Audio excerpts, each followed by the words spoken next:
It is 5 in the morning.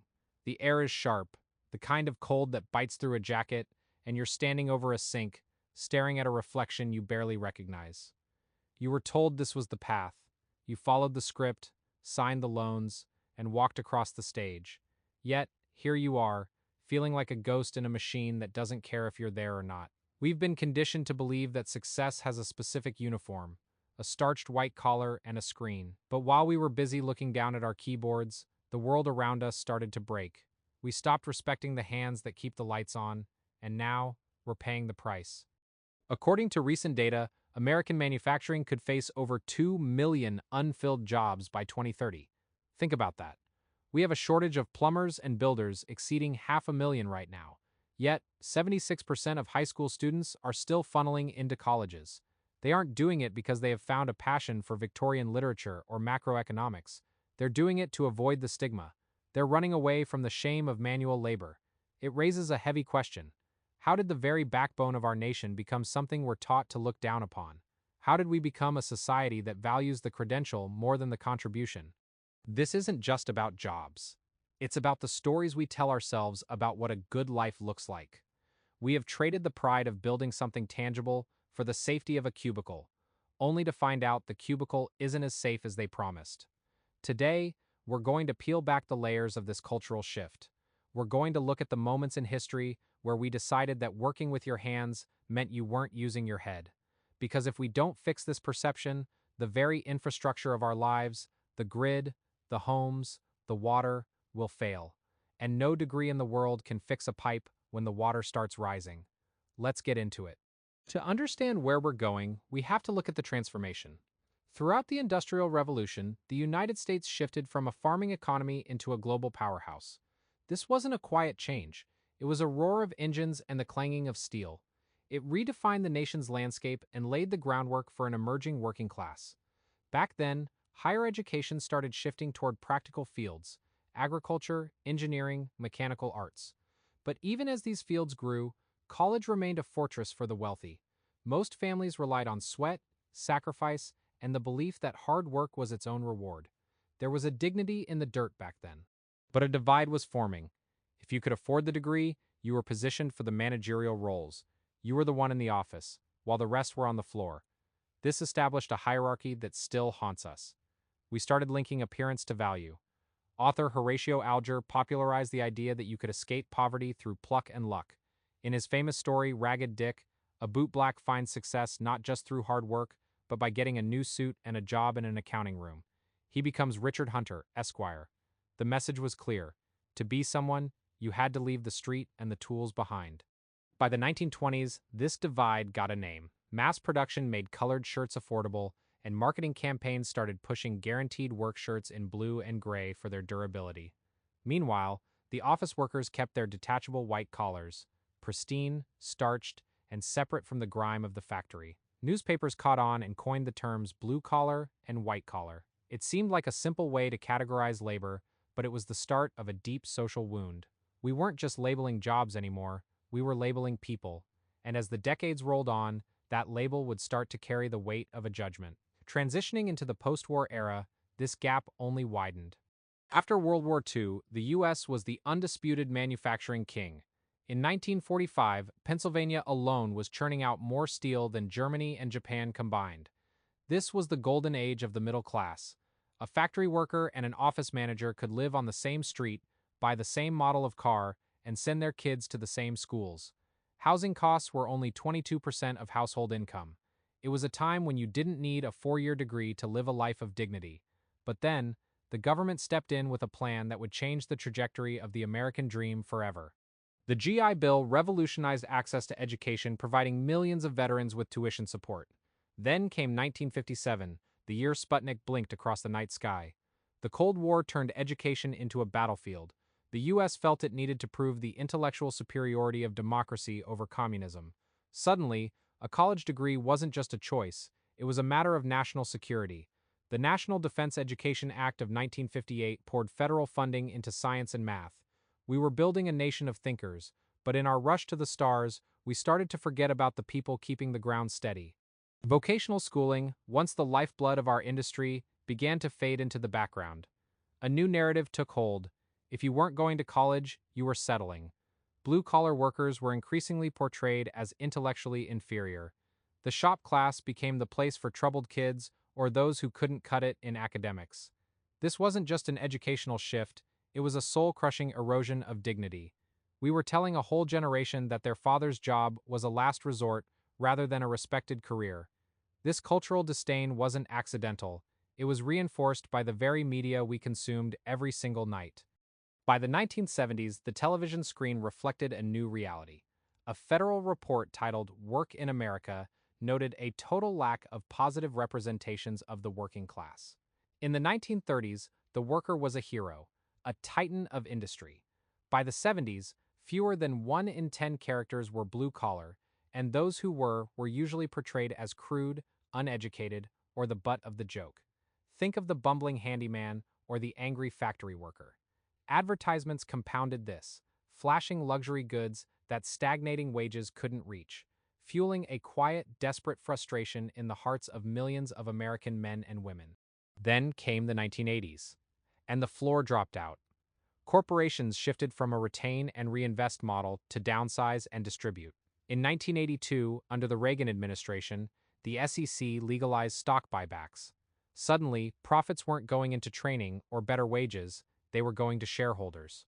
Between 2003 and 2012, S&P 500 companies spent 54% of their earnings just buying back their own stock. There was no money left for innovation or for the people who actually made the products. The message was loud and clear. The worker was an expense to be minimized, not an asset to be cherished. At the same time, the power of the worker to fight back was being dismantled. In 1981, Reagan fired 11,000 striking air traffic controllers and banned them for life. It was a seismic event that sent a chill through every union in the country. Membership plummeted. Apprenticeship programs, often tied to these unions, declined by 40% over the next few decades. We were destroying the very pathways that allowed a young person to learn a trade and build a life. We were burning the bridges to the middle class while telling everyone to just fly over the gap with a college degree. The result of this systemic neglect was a slow-motion collapse. Between 2000 and 2010, nearly 6 million manufacturing jobs vanished. Our share of the global GDP fell, while we watched China rise to become the world's factory. We treated manufacturing like old-fashioned agriculture, something that could just be automated away with a few robots. But we underestimated the human cost. We forgot that manufacturing wasn't just about making things, it was about providing the economic mobility that held our communities together. Now, we're left with a nation where the median home is over 40 years old and there's nobody left who knows how to fix it. Today, we see the Gen Z divide. 61% of young people say their parents never even mentioned trade school as an option. In fact, many were actively discouraged. Only 17% say they were ever told about the benefits of a vocational career. We have funneled an entire generation into a one-size-fits-all academic pipe, regardless of their talents or the market's needs.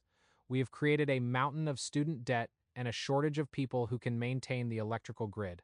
We're standing in a house with a leaking roof, holding a diploma, and wondering why it's getting wet. The societal promise we were sold is no longer a path, it's a trap. But let's look closer at the actual human experience of this trap. We're told that the offices is where the prestige lives. But go into any corporate park at 6 p.m. Look at the faces of the people leaving. Do they look like they have triumphed? Or do they look like they have been slowly drained of their vitality by 1,000 pointless emails and meetings about meetings? We have traded the physical exhaustion of the trade for a mental and spiritual exhaustion that follows you home. We have exchanged the pride of seeing a finished house for the satisfaction of a green cell in a spreadsheet. Is this really the victory we were promised? There is a deep, quiet irony in our current situation. We live in a world of unprecedented technology, yet we have never been more dependent on the systems we don't understand. We treat the internet, the power, and the water like magic. But magic doesn't require maintenance. Reality does. And as we continue to push the narrative that college is the only way, we are effectively choosing a future of systemic failure. We are choosing to be a nation of people who can write a thesis on why the grid is failing, but can't find a single person with the tools to fix the transformer. This brings us to a moment of personal reckoning. I want to tell you about a choice I made. A few years ago, I was in banking. By every societal metric, I had made it. I was in the white-collar world, approaching a six-figure salary. I had the title, the desk, and the respect of people I didn't even like. But every morning when I woke up, I felt a heavy, dull weight in my chest. It was a soul-corrupting job. I was pushing numbers around to make rich people slightly richer, and I couldn't see the value of my existence in anything I produced. I realized that the prestige I was chasing was just a fancy cage. So, I walked away.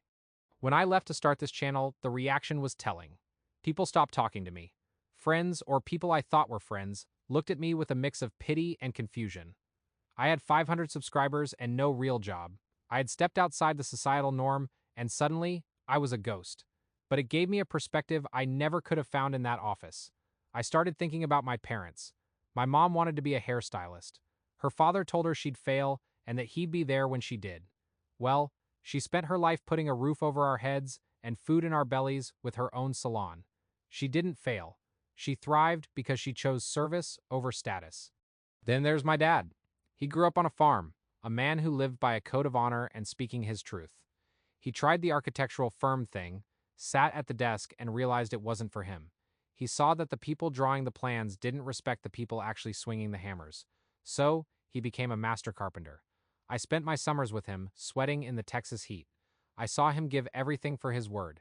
He taught me that your job is to provide value to another human being, to do your best, and to do something that doesn't corrupt your soul. That's a lesson no university could ever teach me. I remember my first real job was with a local garbage company. My stepdad, a retired firefighter and combat vet, drove the truck. I was the guy on the back throwing the trash in. The most impactful part of that job wasn't the work, it was the look on people's faces when they saw me. Disgust. Pure, unadulterated disdain. They didn't see a young man working hard, they saw a failure. And that's when I realized how broken we are. Whether you have a degree or not, whether you make $50,000 in an office or $50,000 shoveling a wheelbarrow, you are not better or worse than the person next to you. But we have forgotten that. We've forgotten that the garbage man is more essential to the health of a city than the hedge fund manager. We've forgotten that the electrician risking their life in a winter storm to fix your power deserves your gratitude, not your impatient glare through the window. We've allowed a false lie to dictate our lives for too long. I'm not saying everyone should drop out and become a welder, but I am saying there has to be a balance. We have to stop mindlessly moving through life listening to a script that was written by people who don't have to live with the consequences of it. We have to reclaim the dignity of work. The common narrative is failing us. It's a lie that works for some, but it's being force-fed to everyone. If you're sitting there, 22 years old with a degree you don't use, working retail because you can't find a desk job, I want you to know it's not too late. There is another world out there, ripe with possibilities, if you can just look past the stigma. There is a path where you can build, fix, and create things that actually matter. There is a path where you can end your day with a sense of tangible accomplishment that no likes or shares can ever provide. You just have to be brave enough to pick up the tools. We have to come together as a society. We can't wait for the government to magically bring manufacturing back or for the grid to fix itself. We have to say enough. We have to stop going to college just because we're afraid of what the neighbors will think. We have to start creating companies that solve real-world problems. If we shift our focus back to practical, marketable skills, things will change. We have the power to reshape the American dream into something that actually fits the humans living it. But it starts with a change in how we view the person standing in the blue shirt. When you look through history books, they talk about the inventors, the politicians, and the catastrophes. They rarely talk about the person who actually built the stage for the speech or the factory for the invention.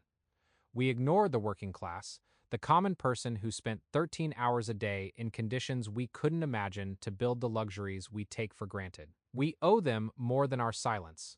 We owe them our respect. And more importantly, we owe ourselves the honesty to admit that their way of life might just hold the key to our own fulfillment. Don't judge someone based on the color of their collar.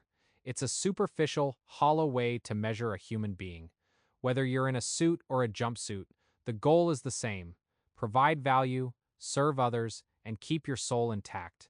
If you can do that, you've won. If you find yourself drawn to the trades, to the building, to the fixing, listen to that intuition. It's your internal compass trying to steer you away from a life of quiet desperation. There is dignity in the dirt. There is pride in the work. and there is a future waiting for those who aren't afraid to get their hands a little bit messy. I made this video because I wanted to show you the components of why we turned our back on the very people who built this nation. Because when we turn our back on them, we eventually turn our back on ourselves. I hope this provided some value to you, or at least a different way to look at the world when you step outside tomorrow. If you enjoyed this, consider sticking around. There's a lot more to talk about. Thank you for your time, truly. It's the most valuable thing you have, and I don't take it for granted. Until next time. Bye-bye.